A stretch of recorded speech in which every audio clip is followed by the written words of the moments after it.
J'espère que vous tenez le coup car ce qu'on a vécu hier dépasse encore une fois l'entendement. Après le choc du 31 octobre 2025 quand le Conseil de sécurité de l'ONU a voté une résolution historique, voilà qu'une autre secousse diplomatique a frappé le 2 novembre. Cette fois, elle vient directement d'Alger. Ahmed Attaf, le chef de la diplomatie algérienne, est apparu à l'antenne de L24 News, la chaîne officielle de l'État, pour livrer en exclusivité ce que l'Algérie pense vraiment de ce texte. Pourquoi s'est-elle abstenue? Est-ce une capitulation silencieuse comme le clament les médias marocains? Ou alors, au contraire, faut-il y voir une preuve que l'Algérie estime avoir fait respecter ses lignes rouges? C'est tout le nœud de l'affaire. Entre fierté nationale, réalignement stratégique et bataille d'images, ce qui s'est dit à la télévision n'est pas anodin. On décortique tout ça. Dans notre émission diffusée plus tôt aujourd'hui, on est revenu en détail sur ce qu'on peut appeler sans exagération une bombe médiatique. Oui, vous avez bien entendu. Ahmed Attaf, ministre des Affaires étrangères depuis mars 2023, a balancé en direct sur L24 News une révélation stupéfiante. L'Algérie était à un souffle littéralement de valider la résolution américaine appuyant l'autonomie du Sahara, version marocaine. Mais alors pourquoi ce retrait de dernière minute? Pourquoi ce revirement? Tout ça pour un mot. Oui, un seul mot. Celui qui évoque l'autonomie sous souveraineté marocaine. Une formulation qui a fait tiquer Alger au point de tout envoyer valser. Ce terme-là, précisément, a suffi à provoquer un boycott pur et simple du vote. Incroyable, non, on en reparle. Et maintenant, place aux faits. Dans cette émission, on ne va pas se contenter de répéter les mots d'Ahmed Attaf. Non, on va les passer au crible. On va réécouter ces déclarations puis les confronter aux documents officiels. Pourquoi? Parce qu'à l'ONU, les résolutions ne flottent pas dans le vide. Tout est consigné noir sur blanc. Il suffit d'aller sur le site presse.1.org, la plateforme officielle des Nations Unies, pour accéder à l'intégralité du texte voté le 31 octobre 2026. Mieux encore, chaque séance y est décortiquée, résumée, archivée. C'est la règle. La transparence est un pilier du droit international et chaque mot prononcé est traçable. Alors ce que nous allons faire ici, c'est simple, comparer ce qu'a dit Attaf à ce que l'ONU a réellement publié. Et là, on saura si on nous vend une version édulcorée ou la vérité. Alors, on reprend tout calmement et cette fois, on tend bien l'oreille. On va se replonger dans les propos d'Ahmed Attaf et surtout, on va les opposer aux documents officiels du Conseil de sécurité des Nations Unies. Car tout y est expliqué noir sur blanc, les raisons précises de l'abstention algérienne. Et pour que ce soit clair pour tout le monde, on commence par cette fameuse séquence télévisée. Voici donc la question posée au ministre M. Attaf. Est-ce bien toutes ces raisons que vous venez d'énoncer qui ont motivé la non-participation de l'Algérie au vote? On rappelle que 3 pays se sont abstenus: la Chine, la Russie et le Pakistan. Et vous, l'Algérie, vous n'avez même pas levé la main. Alors c'est ça l'explication. C'est tout ce qu'il y avait derrière ce choix. On écoute. Tenez-vous bien, ce que je vais vous dire, c'est du lourd, un vrai scoop. Franchement, l'Algérie était à un cheveu, à un souffle près de voter en faveur de cette résolution. J'espère que vous tenez le coup car ce qu'on a vécu hier dépasse encore une fois l'entendement. Après le choc du 31 octobre 2025 quand le Conseil de sécurité de l'ONU a voté une résolution historique, voilà qu'une autre secousse diplomatique a frappé le 2 novembre. Cette fois, elle vient directement d'Alger. Ahmed Attaf, le chef de la diplomatie algérienne, est apparu à l'antenne de L24 News, la chaîne officielle de l'État, pour livrer en exclusivité ce que l'Algérie pense vraiment de ce texte. Pourquoi s'est-elle abstenue? Est-ce une capitulation silencieuse comme le clament les médias marocains? Ou alors, au contraire, faut-il y voir une preuve que l'Algérie estime avoir fait respecter ses lignes rouges? C'est tout le nœud de l'affaire. Entre fierté nationale, réalignement stratégique et bataille d'images, ce qui s'est dit à la télévision n'est pas anodin. On décortique tout ça. Dans notre émission diffusée plus tôt aujourd'hui, on est revenu en détail sur ce qu'on peut appeler sans exagération une bombe médiatique. Oui, vous avez bien entendu. Ahmed Attaf, ministre des Affaires étrangères depuis mars 2023, a balancé en direct sur L24 News une révélation stupéfiante. L'Algérie était à un souffle littéralement de valider la résolution américaine appuyant l'autonomie du Sahara, version marocaine. Mais alors pourquoi ce retrait de dernière minute? Pourquoi ce revirement? Tout ça pour un mot. Oui, un seul mot. celui qui évoque l'autonomie sous souveraineté marocaine. Une formulation qui a fait tiquer Alger au point de tout envoyer valser. Ce terme-là, précisément, a suffi à provoquer un boycott pur et simple du vote. Incroyable, non, on en reparle. Et maintenant, place aux faits. Dans cette émission, on ne va pas se contenter de répéter les mots d'Ahmed Attaf. Non, on va les passer au crible. On va réécouter ces déclarations puis les confronter aux documents officiels. Pourquoi? Parce qu'à l'ONU, les résolutions ne flottent pas dans le vide. Tout est consigné noir sur blanc. Il suffit d'aller sur le site presse.1.org, la plateforme officielle des Nations Unies, pour accéder à l'intégralité du texte voté le 31 octobre 2026. Mieux encore, chaque séance y est décortiquée, résumée, archivée. C'est la règle. La transparence est un pilier du droit international et chaque mot prononcé est traçable. Alors ce que nous allons faire ici, c'est simple, comparer ce qu'a dit Attaf à ce que l'ONU a réellement publié. Et là, on saura si on nous vend une version édulcorée ou la vérité.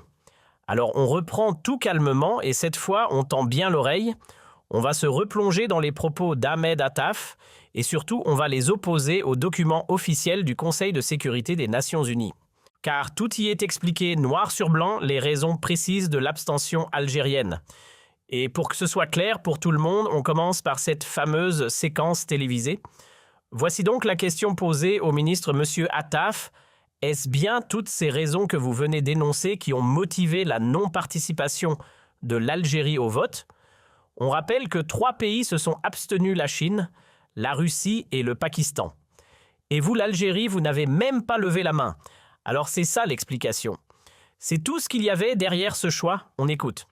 Tenez-vous bien, ce que je vais vous dire, c'est du lourd, un vrai scoop. Franchement, l'Algérie était à un cheveu, à un souffle près de voter en faveur de cette résolution. Oui, vous avez bien entendu. Tout se jouait sur une ligne dans le préambule, une simple phrase évoquant la souveraineté marocaine. Ce petit bout de texte, on a tenté de le faire sauter la veille du vote en pleine nuit. Si on avait obtenu gain de cause, on aurait levé la main sans hésiter. Mais non, elle était restée. Et c'est cette référence-là, ce mot-là, qui a fait tout capoter.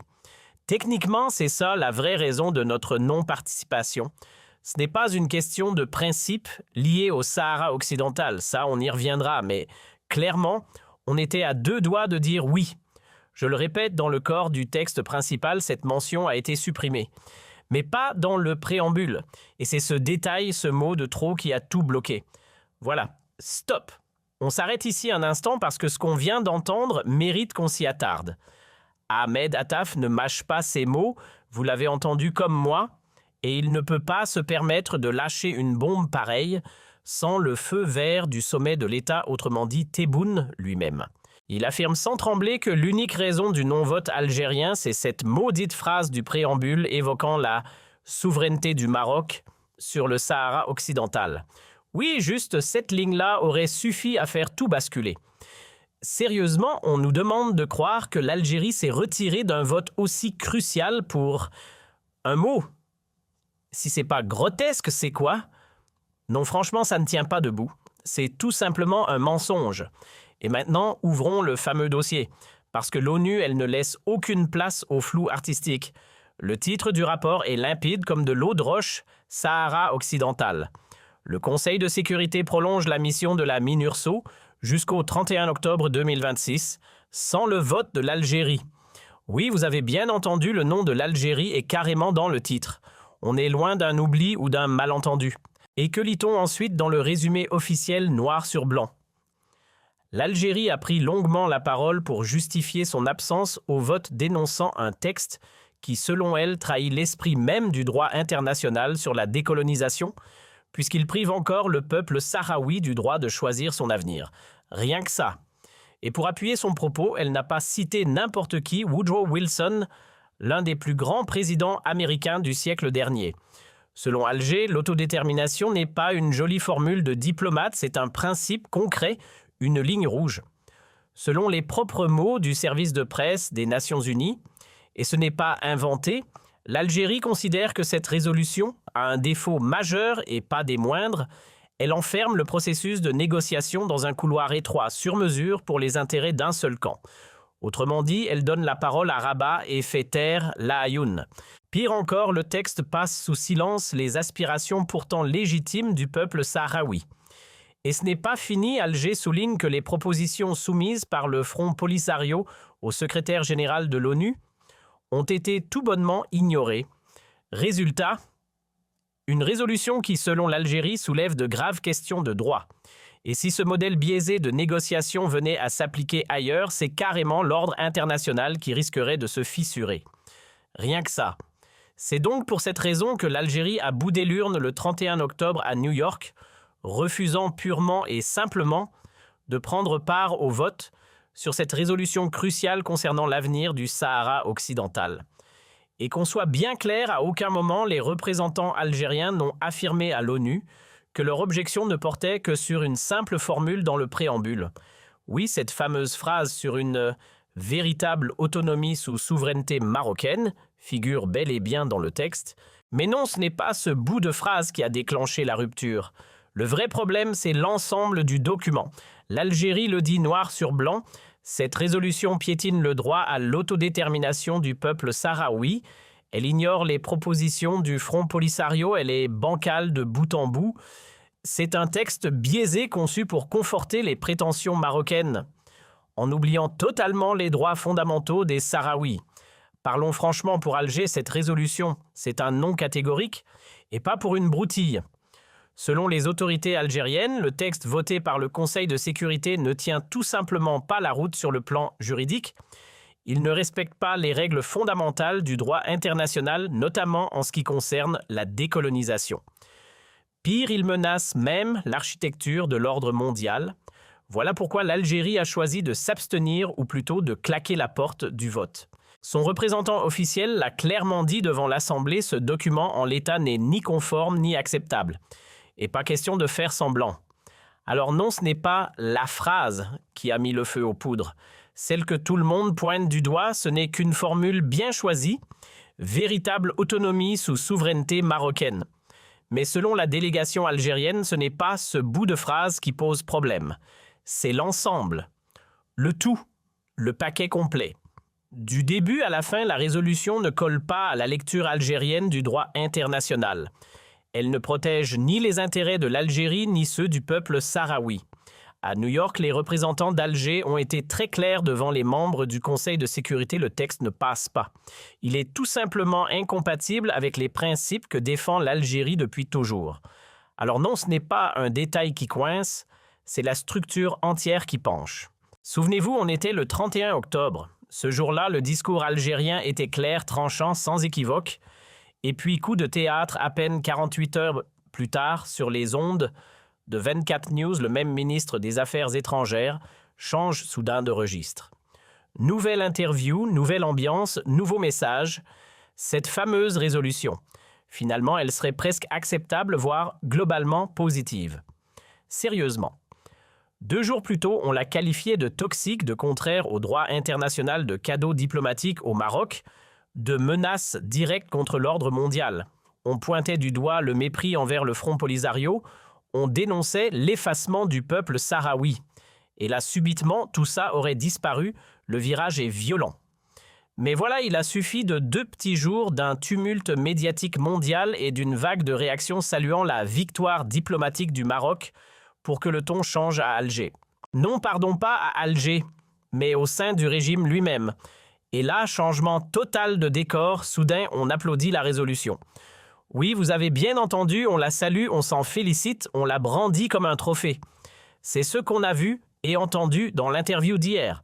Sur les 31 minutes d'antenne, dont une large portion consacrée au dossier saharien et à la fameuse résolution onusienne, tout semblait merveilleux. L'autodétermination, elle est dans le texte. Et donc tout va bien circuler, il n'y a rien à voir. La magie du storytelling en temps de crise. Oui, c'est vrai, la MINURSO, la mission onusienne sur place, a bien été prolongée d'1 an. Et oui, officiellement, le Sahara occidental reste toujours classé comme territoire non autonome. Donc en théorie, il reste à décoloniser. Autrement dit, le dossier est loin d'être clos. Et d'après Alger, qui s'en félicite désormais, les grands principes, les fameux fondamentaux, auraient été respectés. C'est même Ahmed Attaf lui-même qui l'a affirmé à l'antenne. Sauf que, attendez une seconde, à New York, ce n'est pas du tout ce que vous disiez, monsieur le ministre. Là-bas, vous nous expliquiez que cette résolution était mauvaise, injustifiable, contraire au droit international et qu'elle menaçait carrément l'équilibre mondial. Alors, on choisit quelle version aujourd'hui? Mais alors, qu'est-ce qui explique ce virage à 180 degrés en à peine 2 jours? La réponse est brutale, on nous a menti. Oui, Ahmed Attaf n'a pas dit la vérité. L'Algérie n'a jamais eu l'intention de soutenir cette résolution, ni de loin ni de près. Ce n'était pas une histoire de tournure mal formulée ou de mots mal placés. On ne décline pas un vote crucial juste à cause d'une expression dans un préambule, soyons sérieux. D'ailleurs, si c'était vraiment ça le problème, l'Algérie aurait très bien pu voter contre en disant « On était presque d'accord, mais cette référence à la souveraineté marocaine, c'est non ». Mais non, ce n'est pas du tout ce qui s'est passé. Ce que dit le compte-rendu officiel de l'ONU est limpide, l'Algérie a balayé le texte d'un revers de main, sans nuance. Et ça, c'est écrit noir sur blanc. Désolé, mais les faits sont têtus. Alors soit Ahmed Attaf nous balade, soit ce sont les Nations Unies qui inventent des romans diplomatiques. Mais soyons honnêtes, vous imaginez vraiment l'ONU s'amuser à rédiger un rapport inventé de toutes pièces, rempli de citations précises, d'observations détaillées juste pour le plaisir? Non, évidemment. Le compte-rendu est limpide, minutieux, documenté. Il n'y a aucune place pour la fiction. Donc, à moins de croire à une théorie du complot à la Netflix, il faut bien se rendre à l'évidence, c'est Ahmed Attaf qui déforme la réalité. Et pourquoi? Parce qu'après la tempête médiatique mondiale, après que la planète diplomatique a unanimement salué l'avancée marocaine, le régime algérien s'est retrouvé acculé, et maintenant il tente de recoller les morceaux avec un narratif de secours. Trop tard. Le régime algérien s'est retrouvé piégé, pris en étau entre une opinion publique mondiale qui observe et une opinion nationale à laquelle il a martelé pendant 5 ans que la question du Sahara occidental relevait du sacré. Pas une simple affaire diplomatique, non une cause vitale, identitaire, presque divine. Alors évidemment, face à ce revers, il fallait une échappatoire. Il fallait sauver la face, préserver l'image. Mais voilà, l'honneur ne se restaure pas à coup de contre-vérité. On ne reconstruit pas sa dignité sur les ruines d'un mensonge. C'est une illusion, une façade fragile, et surtout ça ne trompe personne. Et ce qui rend tout ça encore plus absurde, c'est que le mensonge est grotesque. Ahmed Attaf s'est complètement décrédibilisé en sortant une fable pareille. À croire qu'il vit encore à l'ère des fax. Il semble avoir oublié qu'en 2025, tout est archivé, tout est public, tout est en ligne. Le Conseil de sécurité ne fonctionne pas dans l'ombre, il publie des procès-verbaux détaillés, accessibles à tous. Les comptes rendus sont là, clairs, précis, incontestables. Et nulle part il n'est écrit que la seule chose qui posait problème à l'Algérie, c'était cette fameuse expression « souveraineté marocaine ». Non, ce n'est pas ça. Ce que vous avez fait, monsieur Attaf, et votre diplomatie avec vous, c'est de balayer toute la résolution d'un bloc. Et ça, c'est dans les documents, pas dans la fiction. Il y a 2 jours à peine, vous jetiez cette résolution à la poubelle en la pointant du doigt comme une insulte au droit international. Et aujourd'hui, miracle, voilà que l'Algérie nous explique sans sourciller, mais non, finalement, les fondamentaux ont été respectés. Pardon. Ce n'est pas ce que vous avez dit à New York, monsieur le ministre. Ce revirement est tout simplement grotesque, une entourloupe grossière, une maladresse diplomatique qui vire à la caricature. Là, ce n'est plus de la géopolitique, c'est du théâtre. Et franchement, un spectacle pareil, ça ne renforce pas la crédibilité de l'Algérie. Ça la ruine. Là, on n'est plus dans la simple erreur de jugement. Ce n'est ni de l'amateurisme, ni une maladresse de débutant. Non, ce qu'on voit là, c'est un cas d'école d'humiliation volontaire. Le régime se ridiculise tout seul sans l'aide de personne. Et franchement, dans ce genre de situation, le silence aurait été une bénédiction. Ahmed Attaf aurait dû s'abstenir, ne rien dire, ne pas ouvrir la bouche. Parce que plus il parle, plus ça s'enfonce. Et pour être honnête, je préférerais qu'il ne dise plus rien. Le dossier du Sahara occidental, c'est un sujet pour les instances internationales. L'ONU. Pas pour des sorties médiatiques mal calibrées à Alger. Et pourtant, il continue de parler, et chaque phrase qu'il prononce fait un peu plus sombrer la diplomatie algérienne dans le ridicule. C'est un désastre de communication, un crash en direct. Honnêtement, si le président Abdelmadjid Tebboune n'est pas encore sorti de son sommeil institutionnel, il est grand temps de le faire. Ce ministre des Affaires étrangères est à côté de la plaque depuis le début. Ça fait 3 ans que ça dure et 3 ans qu'on tire la sonnette d'alarme. Il est temps de tourner la page. Ce poste n'est pas pour lui. Et il suffit de le regarder à l'œuvre pour le comprendre. À 72 ans passés, presque 73, on l'envoie encore faire des interviews officielles en direct, comme si de rien n'était. Mais les Algériens, eux, n'en peuvent plus. Ils sont fatigués. Et l'opinion publique mondiale, elle a accès aux communiqués de l'ONU traduits en plusieurs langues, lisibles par tous. Chaque déclaration peut être vérifiée. Alors quand ce ministre parle et que ses mots ne tiennent pas la route, c'est l'Algérie qui se couvre de ridicule. Une scène gênante que tout le monde regarde. Le vrai souci, c'est qu'il veut sauver sa peau. Après la claque diplomatique, il lui fallait un plan pour éviter le naufrage personnel.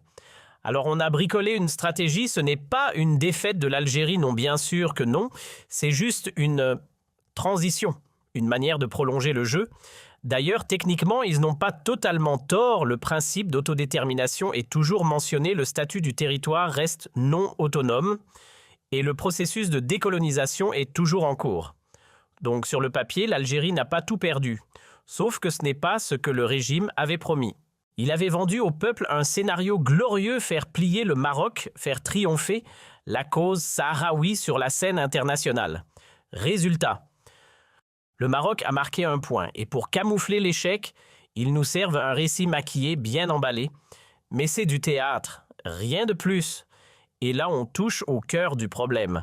Parce que si à la place d'un décor de supérette relooké, en plateau télé, on avait eu de vrais journalistes, des journalistes qui posent les vraies questions, pas des figurants sur L24 News, la chaîne étatique qui ressemble plus à une cantine d'information sous vide, alors quelqu'un aurait peut-être eu le courage de demander « Mais pourquoi l'Algérie n'a-t-elle pas voté contre cette résolution ?» Parce que soyons clairs, si vous la trouvez aussi mauvaise que vous le dites, il suffisait de lever la main contre. Mais non, on a préféré se cacher derrière une abstention. Pourquoi ? Parce qu'on avait peur. Peur de contrarier Washington. Et ce qu'on ne dit pas au peuple algérien, c'est que bloquer cette résolution, c'était techniquement possible. Il suffisait de convaincre 4 pays de dire non. Juste 4. Mission impossible. Pas vraiment quand on s'appelle puissance régionale. Petit rappel de mécanique diplomatique au cas où certains auraient oublié les règles du jeu. Au Conseil de sécurité de l'ONU, ils sont 15 autour de la table. Pour qu'une résolution soit adoptée, il faut minimum 9 voix. Pas 8, pas 7. 9. Et là où ça devient intéressant, c'est qu'on savait très bien que la Russie et la Chine allaient s'abstenir. Pourquoi ? Parce qu'ils jouent la carte de l'équilibre. Ils sont amis avec le Maroc, copains avec l'Algérie et n'ont aucun intérêt à se mouiller. Pour eux, rester